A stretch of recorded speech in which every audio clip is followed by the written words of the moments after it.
আল্লাহ তাআলা দরবারে লক্ষ কোটি শুকর যে আল্লাহ তাআলা আমাদেরকে এই মহতী ক্লাসের মধ্যে উপস্থিত হওয়া তৌফিক দান করেছেন। এই জন্য দীর্ঘত শুকরিয়া আদায় করেন আলহামদুলিল্লাহ। সম্মানিত হযরতগণ,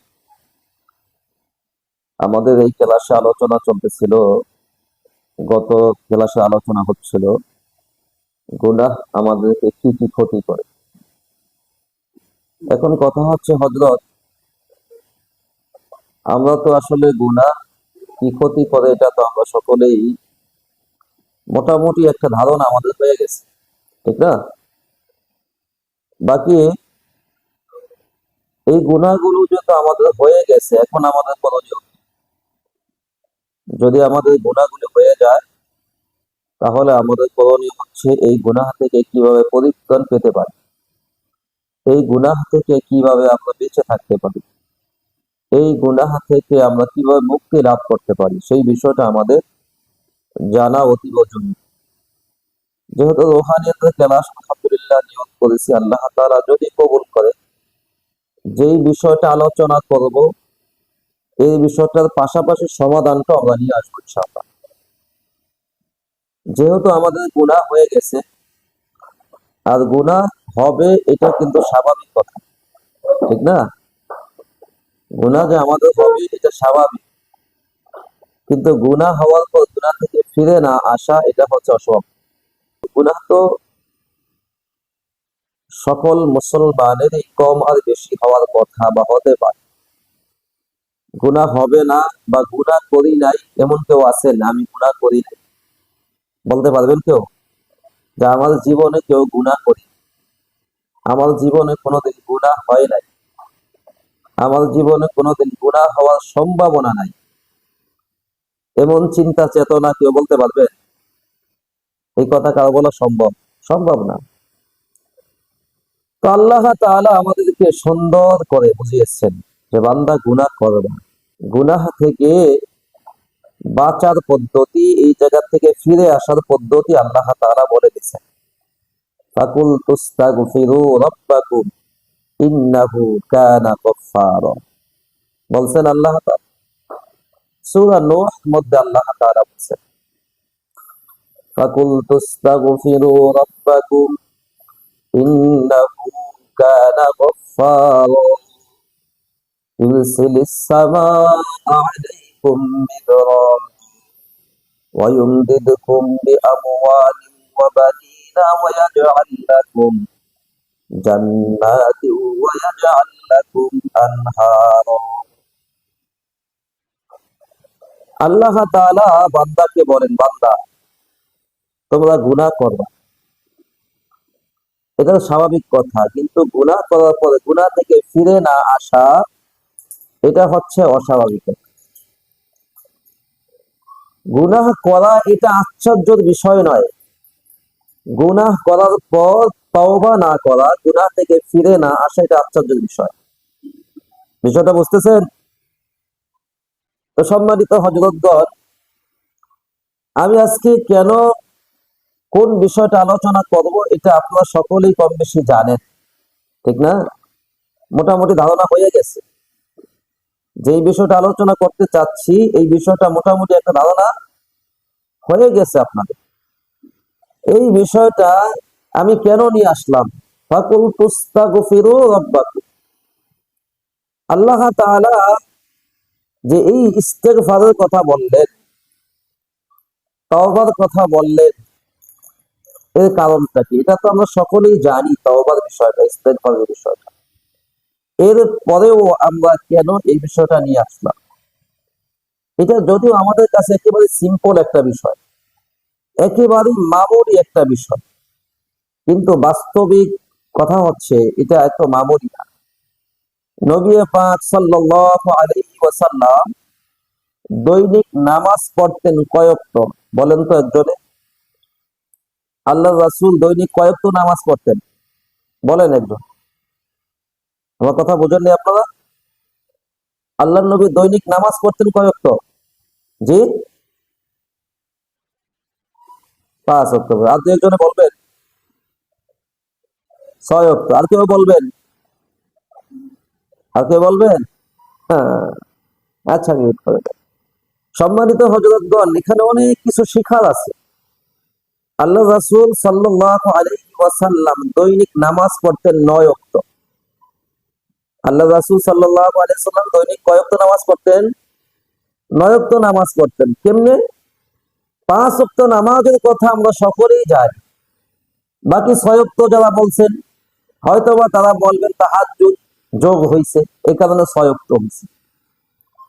বাস্তবিক পক্ষে রাসূল পাক সাল্লাল্লাহু আলাইহি ওয়াসাল্লাম দৈনিক 9 ওয়াক্ত নামাজ পড়তেন। 5 ওয়াক্ত নামাজ পড়তেন, আওয়াবিন পড়তেন, চাশত পড়তেন, তাহাজ্জুদ পড়তেন, ইশরাক পড়তেন। বিষয়টা ক্লিয়ার? 4 ওয়াক্ত বেশি কি পড়তেন? আওয়াবিন, চাশত, ইশরাক, চাশত, আওয়াবিন, তাহাজ্জুদ। বিষয়টা ক্লিয়ার? আমরা কোন সময় ইশরাকের নামাজ আদায় করি? এই ইশরাকের নামাজটা ফজরের নামাজের পর পরে যে আদায় করতে হয়। এরপর আওয়াবিন নামাজ এর কিছুক্ষণ পরে আদায় করতে, এই চাশতের নামাজ এর কিছুক্ষণ পরে আদায় করতে হয়। মাগরিবের নামাজের পরে আওয়াবিন আদায় করতে হয় এবং রাতটাকে 3 ভাগ পরে দ্বিতীয় ভাগ শেষ হওয়ার পরে তৃতীয় ভাগে যেয়ে তাহাজ্জুদের নামাজ আদায় করতে হয়। তো দেখেন, দুঃখ আফসোসের বিষয় হচ্ছে আল্লাহ রাসূল যে দৈনিক 9 ওয়াক্ত নামাজ পড়তেন, এটাও আমাদের জানতে, আমাদের জিহানের মধ্যে নাই। বাকি আমরা আমল তো করি না, আমল করলেই না জানা। বিষয়টা বুঝতেছেন?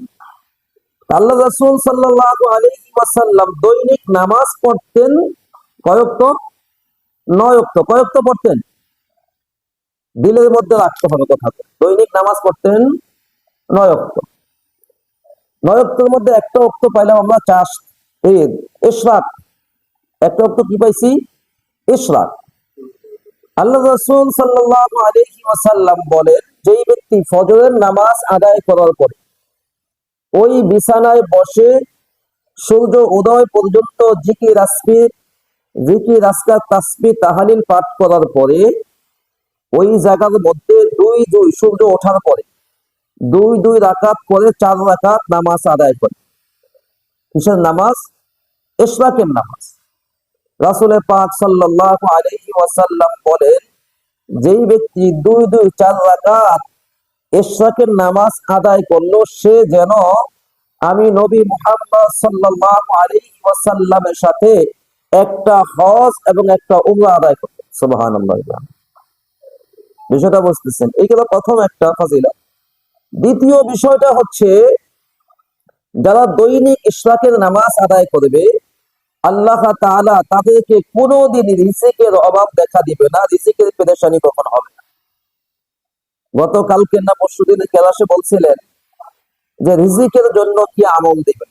রিজিকের জন্য সবচাইতে পাওয়ারফুল আর শক্তিশালী আমল হচ্ছে ইশরাকের নামাজ। যদি আমাদের সম্ভব হয় আমরা এটা করব, যেটা আল্লাহ রাসূল এটা করতেন। এরপর আল্লাহ রাসূল সাল্লাল্লাহু আলাইহি ওয়াসাল্লাম ইশরাক শেষ হয়ে যাওয়ার পরে বিভিন্ন কাজ কাম করার পরে আবার একটা গ্যাপ টাইম সময় দিয়ে চাশতের নামাজ আদায় করতেন। এরপরে মাগরিবের নামাজ আদায় করার পরে আওয়াবিন নামাজ আদায় করতেন। এরপরে শেষ রাতে তাহাজ্জুদের নামাজ আদায় করতেন। এখন কথা হচ্ছে, এই চাশতের ফায়দা কি? আওয়াবিনের ফায়দা কি? তাহাজ্জুদের ফায়দা কি?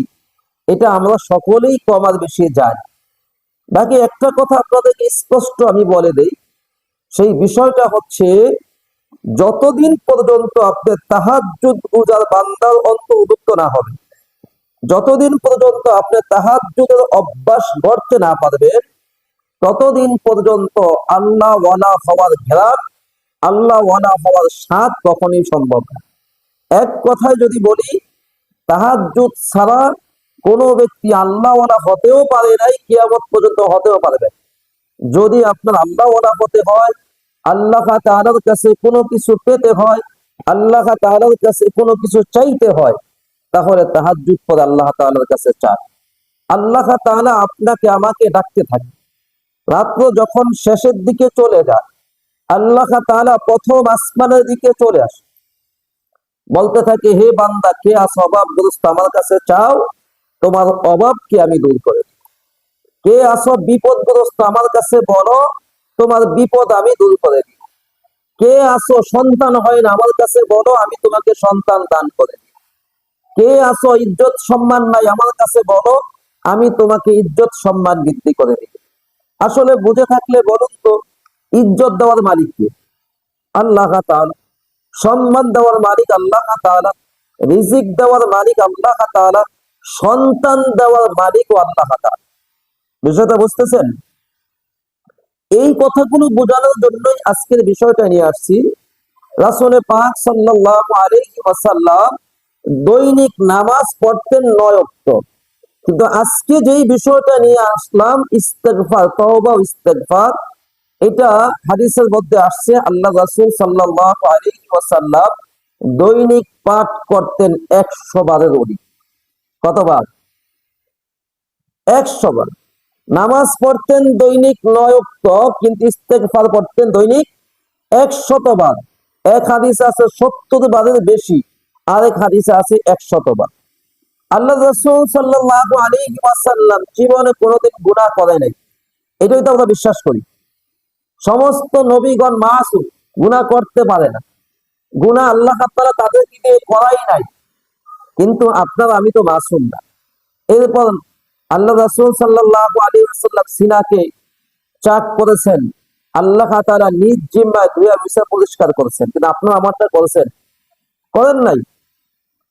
এই কারণে আল্লাহ রাসূল সাল্লাল্লাহু আলাইহি ওয়াসাল্লাম কোনোদিন গুনাহ করে নাই, মাসুম ছিলেন। তারপরেও রাসূল পাক সাল্লাল্লাহু আলাইহি ওয়াসাল্লাম দৈনিক নামাজ পড়েছেন 9 ওয়াক্ত, আর ইস্তেগফার করেছেন কতবার? 100 বার। কতবার? 100 বার। কেন 100 বার ইস্তেগফার করলেন?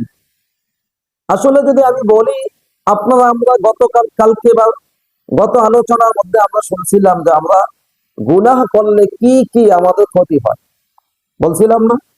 গুনাহ করব একটা, শাস্তি হবে, সাক্ষী হবে 8টা, শাস্তি হবে 5টা, দুনিয়াতে ক্ষতি হবে 4টা। এই বিষয়ে তো আলোচনা বলছিলাম, ঠিক না? আলোচনা করছিলাম। তো সেই আলোচনার প্রেক্ষিতে এখন চিন্তা করে দেখেন, আপনার আমার মধ্যে আমরা গুনাহগার, সবাই গুনাহ। এই গুনাহ থেকে যদি আমরা বাঁচতে চাই, এই গুনাহ থেকে যদি আমরা মুক্তি চাই, এই গুনাহ থেকে যদি ফিরে আসতে চাই, তাহলে তওবা ইস্তেগফারের বিকল্প কোনো রাস্তা নেই। বিষয়টা বুঝতেছেন?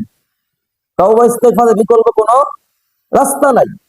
এখন ইস্তেগফার কাকে বলে? আমি যেই গুনাহটা করছি এই গুনাহ থেকে তওবা করব এবং আর কোনোদিন এই গুনাহ করব না। বিষয়টা বুঝতেছেন? এই গুনাহ থেকে ফিরে আসবো এবং আল্লাহ তাআলার কাছে ওয়াদাবদ্ধ হব এবং আল্লাহ তাআলার কাছে মাফ চাইবো, এর নাম হচ্ছে গুনাহ। হাসান বসরি রহমাতুল্লাহ আলাইহির কাছে কোন এক ব্যক্তি জিজ্ঞাসা করতেছেন, হে হাসান, আমরা কি ইস্তেগফার পড়বো না দুরূদ শরীফ পড়বো? হাসান বসরি রহমাতুল্লাহ আলাইহি বল সরাসরি জবাব না দিয়ে একটা মেসাল দিচ্ছেন, একটা উদাহরণ দিচ্ছেন। উদাহরণটা বললেন, এবং হাসান বসরি রহমাতুল্লাহ আলাইহি বলতেছেন, তোমাদের জামার মধ্যে ময়লা লেগেছে। জামার মধ্যে কি লেগেছে? ময়লা লেগেছে। এই জামাটার মধ্যে তুমি কি সাবান দিয়ে পরিষ্কার করবা, না এই ময়লার মধ্যে আতর দিয়ে সুগন্ধি ছড়াইবা? তখন মানুষ স্বাভাবিক গতিতে আপনাদের মতো জবাব দিবে, অবশ্যই এটাকে আগে পরিষ্কার করতে হবে, তারপরে আতর লাগাইতে হবে, সুগেরান লাগাইতে হবে। এটাই তো স্বাভাবিক কথা, ঠিক না? তা ঠিক আপনার আমার কলবের মধ্যে অগণিত গুনাহে ভরপুর হয়ে গেছে। তো এই ইস্তেগফার হচ্ছে সাবানের কাজ করে, ময়লাগুলো ধুয়ে পরিষ্কার করে। আর সুবহানাল্লাহ, আলহামদুলিল্লাহ, আল্লাহু আকবার, লা ইলাহা ইল্লাল্লাহ, এইগুলি হচ্ছে সুঘ্রাণ ছড়ায়, দুরূদ শরীফ সুঘ্রাণ ছড়ায়। এই কারণে আমরা কি করব? বেশি থেকে বেশি ইস্তেগফার পাঠ করব। ইস্তেগফার পাঠ করলে ফায়দা কি? আল্লাহ তাআলা বলতেছেন, ফাকুল তুস্তাগফিরু রাব্বাকুম ইন্নাহু কানা গফফার। আল্লাহ তাআলা বলেন, বান্দা তুমি ইস্তেগফার করো, তওবা করো, আমি আল্লাহ তাআলা তোমার জীবনের সব গুনাহগুলি মাফ করে দিব। হাদিসের মধ্যে আসছে, কোন এক ব্যক্তি ওই কোন সফরে যাইতেছেন, সফরে যাওয়ার সময় উটের পিঠে পানি, আসবাব, খানা দানা এইগুলো নিয়ে সফরে রওনা হচ্ছে। মোটামুটি বেশ কিছুদিন যাওয়ার পরে, আগের যানবাহন তো ছিল উটের যানবাহন, গাড়ি ঘোড়া ছিল না, মরুভূমিতে সফর করতে করতে এক সময় ক্লান্ত হয়ে গেছে। ক্লান্ত হয়ে যাওয়ার পর তখন কি করলেন, ওই আল্লাহর বান্দা এক গাছের নিচে তন্দ্রায় ক্লান্ত শরীরে ঘুম চলে আসছে। এই ঘুম চলে আসার কারণে আল্লাহর বান্দা ঘুমে এসে গেছে। ঘুম থেকে উঠা দেখে তার বাহন যে উঠছিলেন, উঠও নাই, পানিও নাই, খানাও নাই। উঠে এখন চিন্তা করলেন, আমি যেই জায়গার মধ্যে এখন উপস্থিত হয়েছি, এই জায়গা থেকে সামনে গেলেও আমি যে পানি হাঁটতে হাঁটতে পানির ব্যবস্থা করতে পারবো না, এর আগেই মারা যাবে। পিছনে গেলেও আমার অবস্থা নাই। এখন উনি কি করলেন, উনি আল্লাহ তাআলার কাছে বলতে বলতে একেবারে কান্না করতে করতে ঘুমাই এসে গেছে। ঘুম থেকে উঠা দেখেন ওনার উট আসবাব খানা পিনা নিয়ে আমার সামনে হাজির হয়ে গেছে। উনি খুশিতে এই সময় বলতেছে, হে আল্লাহ, তুমি আমার গোলাম, আমি তোমার বান্দা। কি বলছেন, তুমি আমার গোলাম, আমি তোমার বান্দা, তুমি আমার এই কাজটা করছো। খুশি হয়ে গেছে। আল্লাহ তাআলা ফেরেশতারা বললেন, এমন কথা বললেন, এবং এই বান্দাকে আপনার শুনে খুশি হয়ে গেলেন। আল্লাহ তাআলা বলতেছেন, তোমরা তো জানো না এই বান্দাটা আসলে বলতে চাচ্ছে, হে আল্লাহ, আপনি আমার মালিক, আমি তোমার গোলাম, এটা বলতে চাচ্ছি, কিন্তু খুশির কারণে আনন্দে আত্মহারা হয়ে এটা বলে ফেলছে। আল্লাহ তাআলা বলতেছেন, হে ফেরেশতারা, সাক্ষী থাকো, আমার বান্দা যখন গুনাহ করে, গুনাহ করার পরে যখন তওবা ইস্তেগফার করে, আমি আল্লাহ এই বান্দার চেয়েও আরো বেশি খুশি হয়ে যায়। সুবহানাল্লাহ। বিষয়টা বুঝতেছেন? এই কারণে এখন আমি আপনাদেরকে একটা কথা বলবো, আসলে এটা তো আলোচনার মজলিস না, ক্লাস, বুঝ দেওয়ার জন্য বলতেছি। তো যাই হোক, সম্মানিত হযরতগণ, আর লম্বা করবো না ইনশাআল্লাহ। আমরা যেই বিষয়গুলো জানতে চাইলাম, যেই বিষয়গুলো জানলাম, বুঝলাম, এইগুলি প্রত্যেককে, আমাকে এবং আপনাদের প্রত্যেককে আমল করার মতো তৌফিক দান করে সকলেই বলে আমিন।